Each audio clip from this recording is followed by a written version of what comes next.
Welcome student. तो हम लोग इस वीडियो में देखेंगे क्लास 8 का साइंस। क्लास 8 का साइंस देखने वाले हैं। जो बुक हम लोग देख रहे हैं JCERT और NCERT।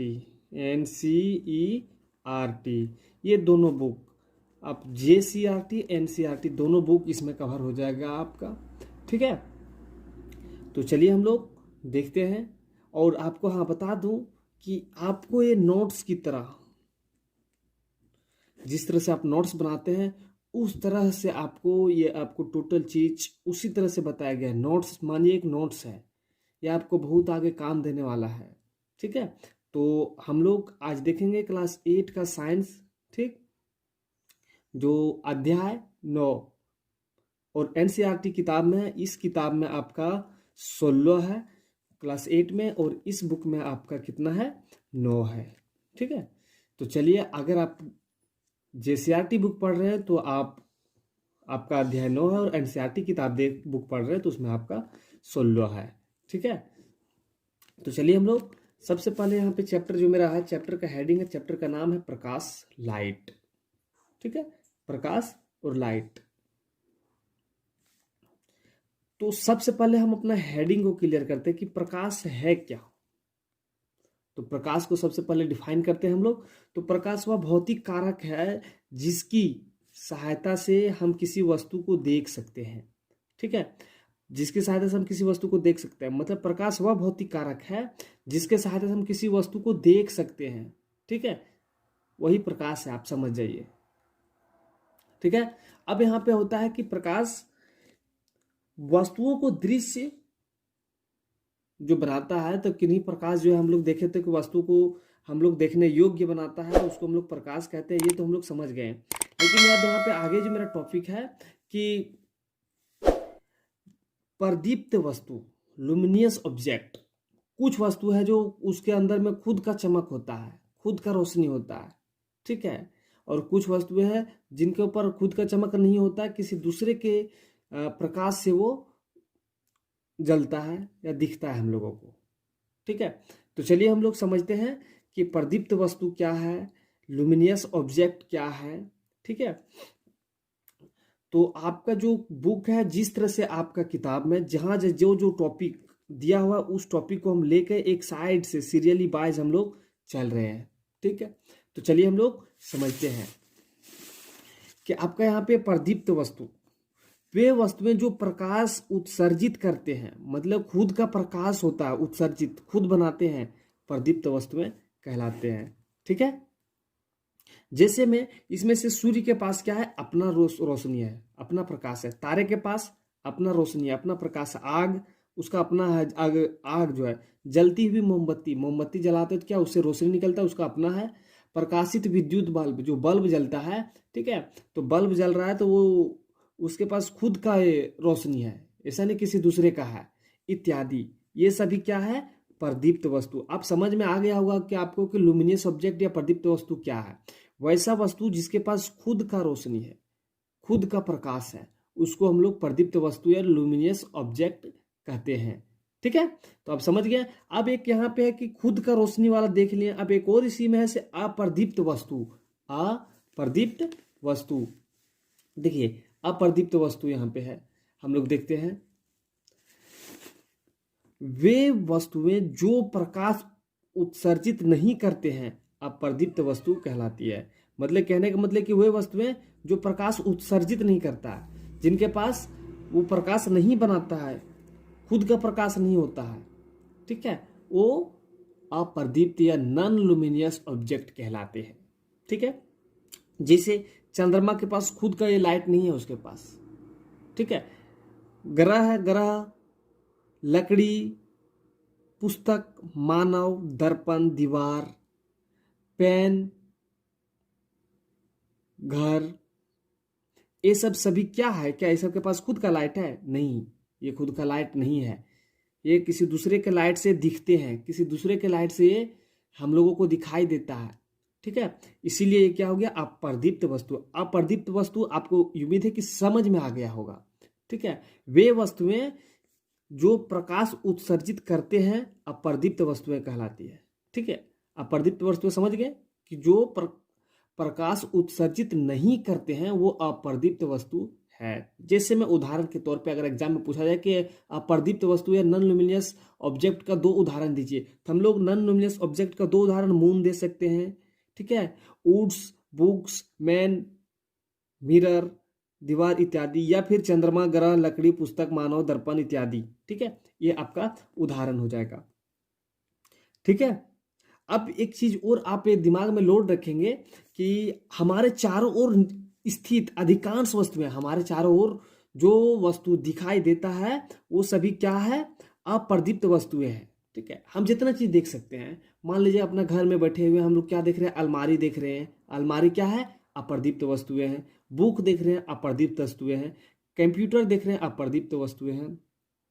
ठीक है, फिर आप कुछ जो चीज आपको अपने रूम के अंदर में दिख रहा है या फिर इधर उधर जो भी वस्तुएं दिख रहा है, आधा से ज्यादा, मतलब आधा से ज्यादा सभी क्या है, अप्रदीप्त वस्तु ही है, नॉन लुमिनियस ऑब्जेक्ट है। ठीक है, अब हम लोग देखेंगे इसमें जो आपके बुक में दिया हुआ है, हम लोगों को देखना है कि प्रकाश का परावर्तन, रिफ्लेक्शन ऑफ लाइट, प्रकाश का परावर्तन। तो प्रकाश का परावर्तन हम लोग समझते हैं सबसे पहले। ठीक है, देखिए सबसे पहले हम लोग समझते हैं प्रकाश का परावर्तन क्या है, नहीं है। तो सबसे पहले देखिए यहाँ पे हम लोग कुछ इसका डेफिनेशन लिख रखा है, उसको देखते हैं, उसके बाद हम लोग समझेंगे। वह प्रक्रिया जिसके कारण किसी वस्तु के सतह से टकराने वाली प्रकाश किरण वापस लौट जाती है वह प्रकाश का परावर्तन कहलाती है। मतलब ये क्या कह रहा है कि वह प्रक्रिया जिसके कारण किसी वस्तु के सतह से टकराने वाली प्रकाश किरण वापस लौट जाती है, प्रकाश का परावर्तन कहते हैं। ठीक है, जैसे में देखिए हम आप देख सकते हैं कि प्रकाश का परावर्तन क्या है। ये मेरा लाइट है, हमने एक यहाँ टॉर्च जलाया। ठीक है, जब ये टॉर्च जलाया, यहाँ से एक किरण निकला, चला आया, इस वस्तु पे टकराया, टकराने के बाद क्या हुआ कि यहाँ से मुड़ गया। ठीक है, इसी को परावर्तन कहते हैं। मतलब कि यहां से लाइट आई, किसी वस्तु से टकराने के बाद ये लाइट, ये रोशनी, ये प्रकाश वापस मुड़ जाता है, उसको हम लोग कहते हैं परावर्तन। क्या कहते हैं, परावर्तन। ठीक है, परावर्तन हम लोग देख लिए। आगे हम लोग देखते हैं, उससे पहले अगर आप हमारे चैनल पे न्यू हैं तो आप चैनल को सब्सक्राइब कीजिए। ठीक है, और बेल आइकन को साथ में दबा दीजिए ताकि आने वाले वीडियो का नोटिफिकेशन आपको मिलता रहे। ठीक है, तो चलिए हम लोग आगे देखते हैं। देखिए हम लोग प्रकाश का परावर्तन देखें, इसमें से हमने क्या देखा कि इधर से जो मेरा लाइट आया और किसी चिकनी सतह से टकराया। ठीक है, और टकराने के बाद ये वापस लौट गया। ठीक है, अब यहां पे सबसे पहले आप मान लीजिए कि नीचे वाला जो चिकनी सतह है ये समतल दर्पण है। दर्पण आप जानते ही होंगे, जिसको हम लोग मिरर का शीशा कहते हैं। ठीक है, मिरर से जो हम लोग फेस उस देखते हैं वो मिरर है, आपका शीशा है। तो ये तो दर्पण आपको पता ही है, और इसके बारे में डेफिनेशन हम लोग आगे भी दर्पण का हम लोग देख लेंगे। तो देखिए अब यहां से इस पॉइंट तक, इस बिंदु तक जो रेखा है उसका कुछ नाम होगा। फिर यहां से टकराने के बाद वापस चल गया, इसका भी कुछ नाम होगा। तो हम लोग चलिए नाम जान लेते हैं, और क्या कहते नहीं कहते इसका डेफिनेशन हम लोग देख लेते हैं। ठीक है, तो चलिए हम लोग चलते हैं, इसका डेफिनेशन जहां पे लिखे हुए हैं हम लोग चलते हैं। देखिए आप, इसको क्या कहा जाता है, इसको कहा जाता है आपतित किरण। आपतित किरण। ठीक है, इस रेखा को क्या कहते हैं, आपतित किरण कहते हैं। ठीक है, प्रकाश किरण जो सतह से टकराती है उसे आपतित किरण कहते हैं। मतलब कि जो प्रकाश की किरण है, यहां से तो प्रकाश निकला, ठीक है, इस जगह से निकला, उसको क्या कहते हैं, सतह से टकराती है, या कि यही तो सतह से टकरा रहा है ना, इसको क्या कहते हैं, आपतित किरण कहते हैं। समझ गया, और टकराने के बाद ये वापस चला जाता है। ठीक है, और यहाँ पे देखिए सतह से परावर्तन के पश्चात, मतलब टकराने के बाद परावर्तन होता है, परावर्तन के पश्चात वापस आने वाली किरण को परावर्तित किरण या परावर्तित किरण कहते हैं। ठीक है, परावर्तन या परावर्तित किरण कहते हैं, इसको क्या कहते हैं, परावर्तित किरण। ठीक है, परावर्तित किरण कहा जाता है, इसको परावर्तित किरण कहा जाता है। फिर आगे आपका दिया हुआ कोण, देखिए अब कोण भी इसमें है, आपतित कोण और परावर्तित कोण। तो हम लोग देख लेते हैं कि आपतित कोण किसे कहते हैं और परावर्तित कोण किसे कहते हैं। देखिए ये होता है ना कि आपतित किरण सतह से टकराने के बाद परावर्तित हो जाती है, तो उसके लंबवत, जिस बिंदु पर टकरा रहा है उसके लंबवत जब एक अभिलंब डाला जाता है, ठीक है, उसके बाद दो कोण बन जाता है। एक कोण देखिए ये बन गया आपका, यहां से फिर आपका एक ये कोण बन गया, ठीक है। तो इस कोण को कहा जाता है आपतित कोण। आपतन किरण से बनने वाली कोण को आपतित किरण कहते हैं। देखिए यहाँ पे आपतित किरण तथा अभिलंब के बीच के कोण को आपतन कोण कहते हैं। इसको कहा क्या कहते हैं? अभिलंब, अभिलंब कहा जाता है, ठीक है, इसको अभिलंब कहा जाता है। तो कह रहा है कि आपतित किरण, ये मेरा आपतित किरण हो गया और ये अभिलंब के बीच के कोण को, तो देखिए ये आपतित किरण है, ये मेरा अभिलंब है, इसके बीच में कौन सा कोण बन रहा है मेरा, ये नहीं दिख रहा है आपको, ये देखिए ये आप अभिलंब हो गया आपका, ठीक है, और ये मेरा आपतित किरण है, ये अभिलंब है, इसके बीच के कोण को, तो इसके बीच यही कोण बन रहा है, इसको क्या कहते हैं? आपतित कोण कहते हैं। क्या कहते हैं? आपतित कोण कहा जाता है, ठीक है। और अब परावर्तित कोण किसे कहते हैं? अब ये तो आपतित कोण हो गया, फिर आप आगे बढ़ेंगे तो लिखा मिलेगा आपको कि जो परावर्तित कोण, परावर्तित कोण किसे कहते हैं? परावर्तित कोण कहते हैं परावर्तन, जो किरण आया टकराने के बाद, ठीक है, वापस लौट गया, तो ये अभिलंब और परावर्तन या परावर्तित किरण के बीच के कोण को, ये अभिलंब हो गया और ये परावर्तित किरण मेरा है, इसके बीच में एक एंगल बन रहा है, ये कोण बन रहा है, इस कोण को कहते हैं परावर्तित कोण कहते हैं, ठीक है। परावर्तित कोण समझ में आ गया आपको? आपतित कोण और परावर्तित कोण किसे कहते हैं? अब देखिए इस सब को अलग अलग नाम से दर्शाया गया, इस कोण को आई से दर्शाया गया है और इसको आर दिया गया है, ठीक है। कोण, आपतित कोण को आई से और परावर्तित कोण को आर से दर्शाया गया है, ठीक है। तो अब हम लोग देखेंगे आगे कि परावर्तन के नियम, परावर्तन के नियम, परावर्तन के नियम क्या है नहीं है। तो सबसे पहले हम लोग इसको समझते हैं, ठीक है। तो चलिए परावर्तन के नियम में हम लोग देखते हैं क्या कह रहा है यहाँ पे कि आपतित किरण, आपतित किरण, आपतित किरण, परावर्तित किरण तथा आपतन बिंदु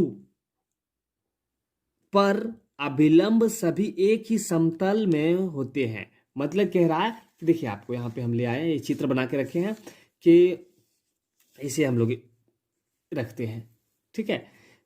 ये मेरा आपतित किरण हो गया, मतलब कि क्या, यहाँ से मेरा लाइट निकल रहा है, यहाँ से आ रहा है, ठीक है। ये मेरा टॉर्च है, टॉर्च अच्छा नहीं छपा, कोई बात नहीं, ठीक है, लेकिन मेरा यहाँ से लाइट हम लोग निकाल रहे हैं।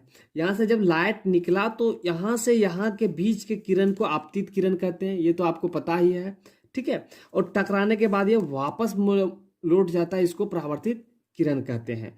तो आपतित किरण, परावर्तित किरण और बिंदु पर डाला गया अभिलंब, देखिए टकराने के बाद जिस बिंदु से टकराया वहां पे उसके लंबवत एक जो डाला गया अभिलंब, ये तीनों एक ही समतल में होते हैं, मतलब एक ही तल में होते हैं। देखिए यहाँ से यहाँ के बीच में तीनों एक ही तल में है ना, यहाँ से आया यहीं पे मिला, यहाँ से आया फिर यहीं पे है, यहाँ से ये भी यहीं, मतलब एक ही तल में है, ठीक है। तो ये समझ में आ गया कि परावर्तन के नियम, आपतित किरण, परावर्तित किरण तथा डाला गया अभिलंब तीनों एक ही तल पे होते हैं, एक ही समतल पे होते हैं, ठीक है।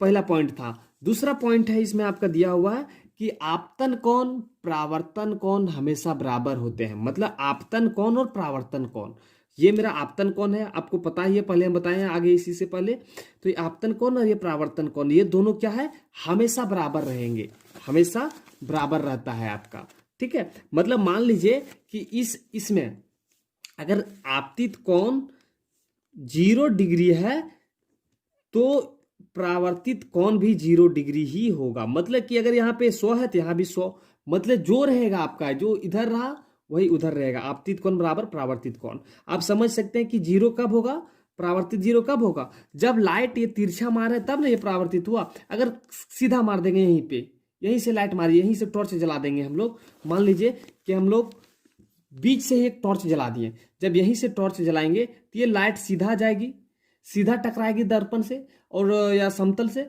और टकराने के बाद सीधा फिर उसी दिशा में रिफ्लेक्ट हो जाएगी, परावर्तित हो जाएगी। तो इसके एंगल क्या बना, इसका एंगल तो जीरो होगा, क्योंकि एंगल इसमें क्रिएट हुआ ही नहीं, एंगल बना ही नहीं।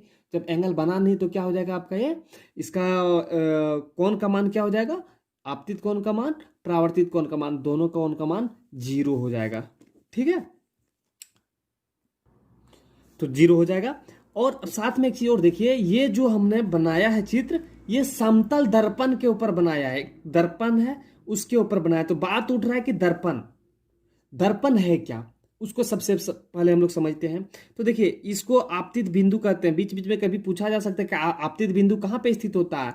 तो आपतित किरण, परावर्तित किरण और अभिलंब जिस बिंदु पर डाला जाता है उसी को आपतित बिंदु कहते हैं। ये बात को आप याद रखेंगे। ठीक है, अब यहाँ पे उठ रहा है बात दर्पण, समतल दर्पण, दर्पण क्या है। ठीक है, तो हम लोग चलिए दर्पण को समझते हैं। दर्पण एक चिकनी तथा पॉलिश किया हुआ परावर्तक सतह दर्पण कहलाता है। तो दर्पण जैसे में मतलब एक कांच का जो होता है, ठीक है, कांच ले लीजिए और उसके एक साइड को, ये मेरा कांच है मान लीजिए, ठीक है, या फिर ये मेरा कांच है, ठीक, इस कांच के एक साइड, एक इधर साइड हो गया, एक इधर साइड हो गया, एक साइड को पॉलिश कर दिया जाए, ठीक है, तो एक साइड पॉलिश कर दिया जाएगा तो एक साइड खाली रहेगा, इसी को हम लोग दर्पण कहेंगे।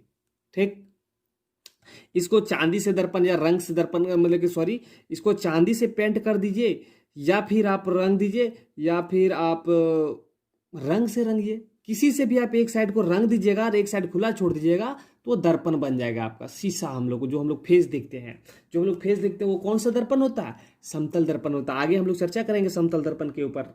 ठीक है, तो ये दर्पण हम लोग देखें। तो हम लोग इस वीडियो में चर्चा करने वाले हैं समतल दर्पण से प्रतिबिंब का बनना, मतलब समतल दर्पण से आपको प्रतिबिंब बनाना है, कैसे बनेगा नहीं बनेगा उसके ऊपर हम लोग चर्चा करेंगे इस अध्याय में। और हम लोगों को समतल दर्पण ही देखना है। ठीक है, आगे जो भी ये मेरा दर्पण है, गोलीय दर्पण, उसका आगे मतलब कि अगले क्लास में चर्चा होगी, मतलब कि आप 10th में 9th में, ये सब में 10th में आपको पढ़ने के लिए मिलेगा। ठीक है, तो समतल दर्पण के बारे में हम लोग समझ लेते हैं कि इससे कैसे प्रतिबिंब बनता है, वो हम लोग देख लेते हैं। ठीक, देखिए हमने क्या किया कि फिगर बना के रख दिया, आपको सिर्फ हमको समझाना है, आप अच्छे से समझिएगा। देखिए सबसे पहले ये मेरा जो है, ये मेरा समतल दर्पण है। ठीक है, ये क्या है, मेरा समतल दर्पण है।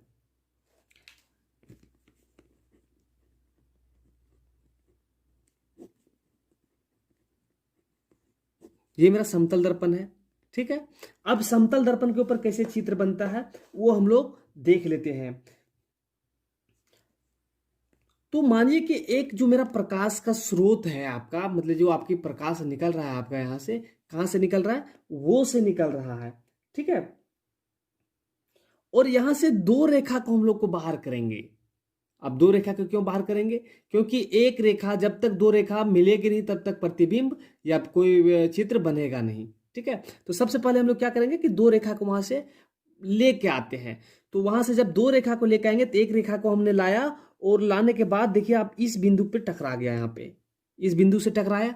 टकराने के बाद हम लोग पहले भी देखे थे कि कोई भी समतल चीज से जब रेखा टकराती है तो टकराने के बाद क्या होता है, वो रिटर्न वापस लौट जाती है, रिफ्लेक्ट हो जाती है, परावर्तित हो जाती है। तो टकराने के बाद क्या हुआ, ये परावर्तित हो गया। ठीक है, फिर वहां से दूसरी रेखा जब लाए थे तो उसको आगे लाने के बाद हम लोग इस बिंदु तक आए और यहां से दर्पण से टकराया, और टकराने के बाद ये क्या हुआ, ये वापस चल गया, आपका रिफ्लेक्ट हो गया। हमने क्या किया कि इस रेखा को आगे बढ़ाते गया, और जब आगे बढ़ाते चले गए तो ये रेखा एक दूसरे को नहीं प्रतिच्छेद कर रही, मतलब नहीं काट रही है। जब तक दो रेखा आपस में मिलेगा नहीं तब तक ये चित्र बनेगा नहीं मेरा। ठीक है, तो वापस में तो एक दूसरे के आपस में मिल नहीं रहा, तो ये मतलब चित्र नहीं बनेगा। अब हम लोग क्या किए कि इसके आगे बढ़ाने के बाद ये तो नहीं मिला, अब हम लोग एक कल्पना किए, कल्पना करने के बाद पीछे उसको हम लोग बढ़ाते गए। जब पीछे बढ़ाते गए तो बढ़ाने के बाद देखिए एक ऐसा बिंदु आता है जब दोनों रेखा एक दूसरे के ऊपर प्रतिच्छेद करती है, आके मिल जाती है। ठीक है। तो आके आपका ये प्रतिबिंब बन जाता है। जिस बिंदु पे प्रतिच्छेद कर रही है वहां पे आपका प्रतिबिंब बनेगा, ठीक है।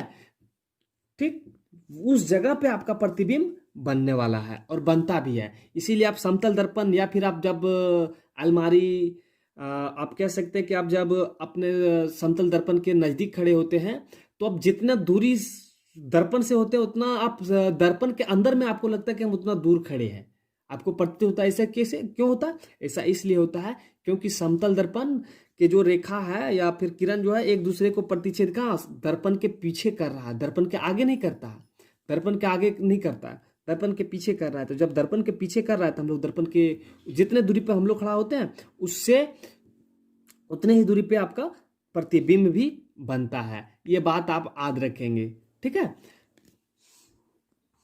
और ये कैसा प्रतिबिंब जो यहाँ पे बना रहा है प्रतिबिंब, ये किस तरह का प्रतिबिंब बनाता है?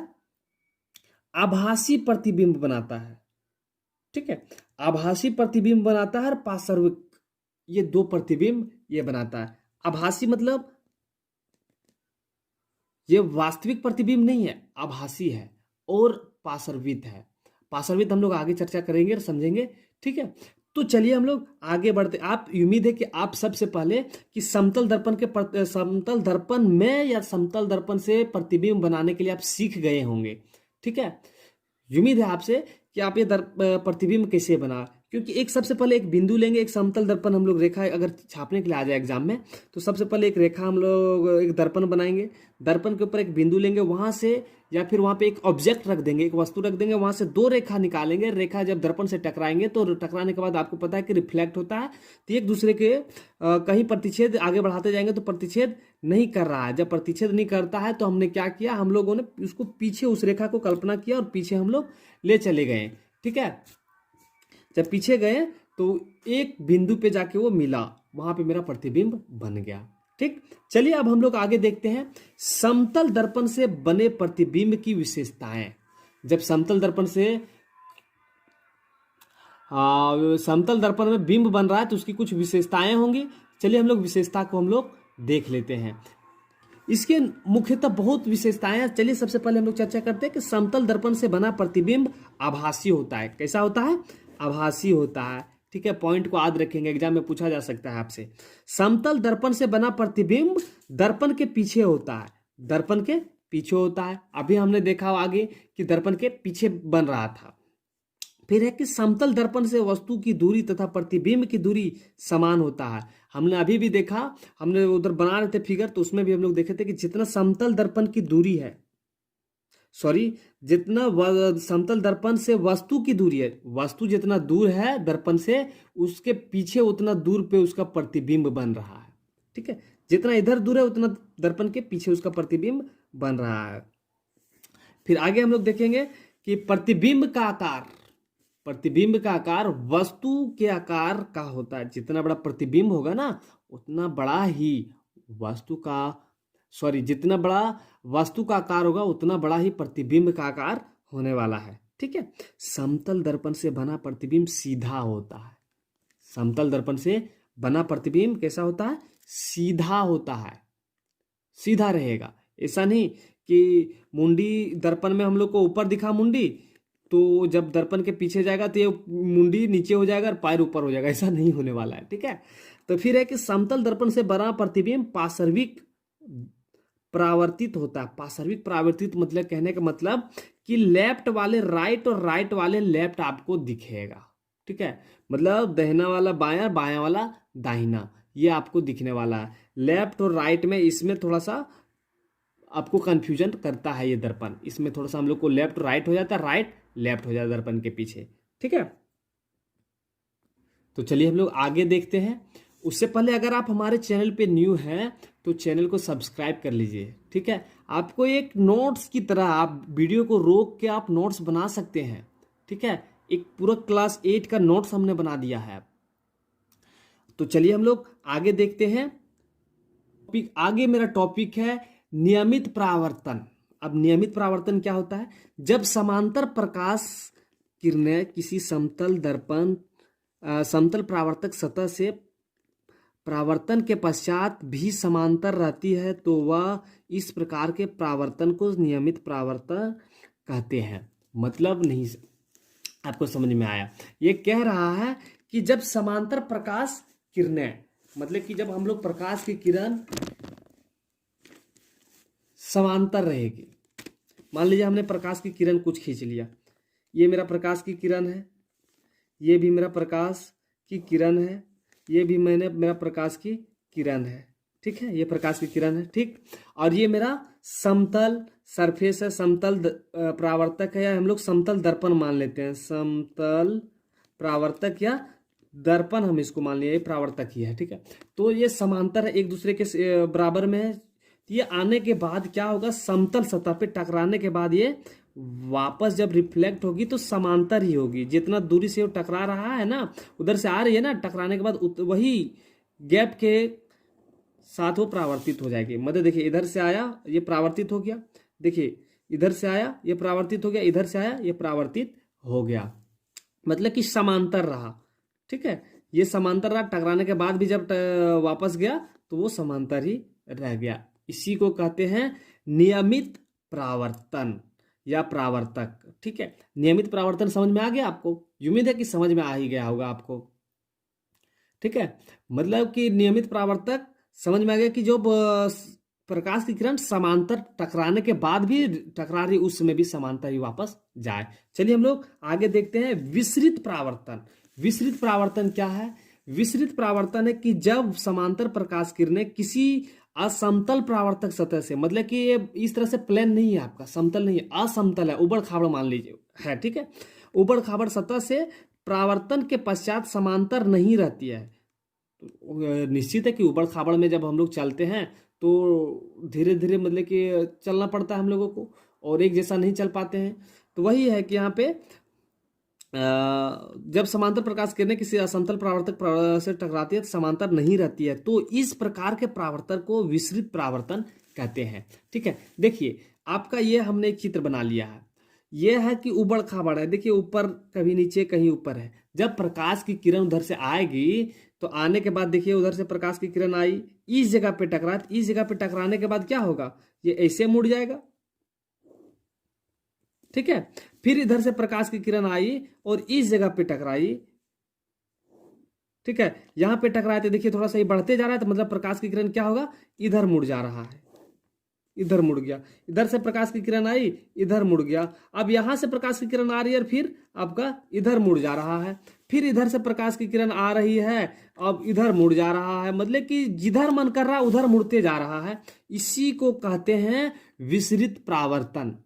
समझ में आया कि जब उबड़ खाबड़ सतह पर प्रकाश की किरण जब टकराती है तो समांतर नहीं जाते, जिस तरह से आ रही है उस तरह से वापस नहीं जाता है, इधर उधर रास्ता भटक जाता है, टेढ़ा मेढ़ा हो जाता है, उसी को कहते हैं विसरित परावर्तन। अब हम लोग देखेंगे आगे कि परावर्तित प्रकाश को पुनः परावर्तित किया जा सकता है। परावर्तित प्रकाश को पुनः परावर्तित किया जा सकता है। चलिए हम लोग उसको देखते हैं। तो उसको कब हम लोग परावर्तित प्रकाश को पुनः परावर्तित कैसे करेंगे? तो क्या करेंगे कि हम लोगों को दो मिरर लेना पड़ेगा, दो शीशा लेना पड़ेगा, दर्पण लेना पड़ेगा हम लोगों को। और दर्पण को क्या करेंगे कि दर्पण को इस तरह से जोड़ेंगे ताकि उसका जो प्रकाश है, मतलब देखिए यहाँ पे आपको दिखा रहे हैं कि एक दर्पण मेरा, ये दर्पण है मेरा, और एक दर्पण बी है मेरा, ये दोनों को हमने जोड़ दिया इस जगह पे, ठीक है। जोड़ दिया तो क्या होगा कि देखिए इस बिंदु पर हमने इस जगह पे एक मोमबत्ती रख दिए हैं। मोमबत्ती को जब हम लोग इसमें देख रहे हैं तो यहाँ से फिर यहाँ पे बन रहा है, फिर यहाँ से वहां पे बन रहा है, मतलब कि ये इस दर्पण में गया, इस दर्पण से उस दर्पण में बन रहा है, उस दर्पण से इस दर्पण में बनते रहेगा, ठीक है। इसी को हम लोग कहते हैं परावर्तित प्रकाश को पुनः परावर्तित किया जा सकता है, ठीक है। इसी को हम समझाना चाह रहे थे कि जो प्रकाश है उसको फिर से परावर्तित किया जा सकता है। तो जी हाँ, परावर्तित किया जा सकता है। जब दो दर्पण को हम लोग एक जोड़ देंगे तो इसका जो इमेज बन रहा है, जो इसका बिंब बनेगा, वो उस प्रतिबिंब उसमें बन जाएगा, उसका प्रतिबिंब इसमें बनेगा, तो ये परावर्तित होते जा रहा है ना। अब फिर आगे आपको एक चीज इसी में समझना है आप लोगों को कि जो दो समतल दर्पण है ना, तो कभी भी आप देखते होंगे कि कहीं जाते हैं आप सैलून, कहीं आप सैलून जाते हैं, तो सैलून जाते हैं तो वहां पे आप क्या देखते हैं? सैलून में आप यही देखते हैं कि जो मेरा फेस या मेरा बैक साइड का जो है उसको पीछे एक दर्पण लगा हुआ होता है, एक हम लोग यहाँ पे बैठते हैं तो पीछे हम लोग का दिखता है सब, ठीक है ना। पीछे वाला हम लोग आगे देख लेते हैं, आगे वाला पीछे दिखता है, आगे वाला पीछे, इस तरह से हम लोग एक सेंटर में रखा हुआ, इसका फेस बिंब इसमें बन रहा है, यहाँ वाला जो इसमें बना हुआ है फिर इसमें आ रहा है, फिर ये वाला फिर इसमें जा रहा है, फिर ये वाला इसमें जा रहा है, मतलब कि अनेक प्रतिबिंब आपको दिखाई देता है ना। आप देखेंगे, अगर आपको नहीं पता है तो आप कभी सैलून जाएंगे बाल छटवाने के लिए, कटवाने के लिए, तो आप वहां पे आप देख सकते हैं, ठीक है। तो यहाँ पे क्वेश्चन उठता है कि बहुत सारे बिंब बनता है आपको सैलून में, ठीक है। कहीं पे आप देखे होंगे कि 7 प्रतिबिंब बनता है, मतलब एक सैलून में तो हम लोग देखते हैं कि बहुत ज्यादा प्रतिबिंब बनता है, अनंत प्रतिबिंब बन रहा है, बन रहा है, बन रहा है, पीछे पीछे पीछे पीछे चलते जा रहे हैं, लेकिन हम लोग काउंटिंग नहीं कर पाते, मतलब अनंत प्रतिबिंब बन जाता है वहां पे। तो जो अनंत प्रतिबिंब, ओरी बोरी प्रतिबिंब बनता है, उस मिरर को कैसे सेट किया गया है? तो उस मिरर को क्या 0 डिग्री पर सेट किया गया है, ठीक है। 0 डिग्री पर देखिए, ये और ये एक दूसरे के सामने है, क्या ये कोना कोनी जुड़ा है जी? ऐसे जुड़ा हुआ है? नहीं है ना। तो जब नहीं है तो मतलब कि 0 डिग्री पर है, 0 डिग्री पर सेट है, इसीलिए यहाँ पे अनंत बन रहा है, अनंत बिंब या प्रतिबिंब बन रहा है। अनंत प्रतिबिंब कैसे बनता है? जब मिरर को, दर्पण को 0 डिग्री पर सेट किया जाएगा तो, ठीक है। फिर आगे आप देख सकते हैं इसी में से, अब कहीं पे आप देखे होंगे कि 7 प्रतिबिंब बनता है, 7 को कैसे, आप कितना डिग्री पर सेट करेंगे जो 7 प्रतिबिंब बनेगा? तो क्या करना है आपको, 45 डिग्री पर, जब 45 डिग्री पर 45 डिग्री पर दर्पण को हम लोग जोड़ेंगे, मतलब दर्पण को जब हम लोग जोड़ेंगे ना, रखेंगे ना, तो उसके बीच का जो एंगल होगा कितना होना चाहिए? 45 डिग्री। 45 डिग्री का जब एंगल बनेगा कौन होगा, तो क्या होगा? 7 प्रतिबिंब बनेगा, ठीक है। जब यहाँ पे 60 का होगा, 60 डिग्री या 60 डिग्री का एंगल में रहेगा, तो आपका प्रतिबिंब 3 बनेगा, ठीक है, सॉरी 5 बनेगा, 5 प्रतिबिंब बनेगा 60 डिग्री के एंगल पे। और जब आपका एंगल 120 रहेगा, 120 डिग्री पर हम लोग सेट करेंगे, तो प्रतिबिंब 3 बनेगा, ठीक है। 3 प्रतिबिंब कब बनेगा? जब हम लोग 120 डिग्री के एंगल पर हम लोग मिरर को जोड़ेंगे, तो वहां पे आपका 3 प्रतिबिंब, 60 डिग्री के एंगल पर जोड़ेंगे तो 5, और 45 डिग्री के एंगल पे जोड़ेंगे तो आपका 7 प्रतिबिंब बनेगा। और 0 डिग्री के एंगल पे अगर मिरर को जोड़ रहे हैं तो अनेक प्रतिबिंब बनेगा, ठीक है। तो हम लोग आगे देखेंगे, जो टॉपिक बच जा रहा है उस टॉपिक को हम लोग अगले वीडियो में कवर करेंगे, ठीक है। अगले वीडियो लाएंगे, उसमें हम लोग जो टॉपिक बच रहा है उस टॉपिक को हम लोग देखने वाले हैं, ठीक है। तो वीडियो लंबा होते जा रहा है, तो हम लोग यहीं पे ब्रेक करते हैं।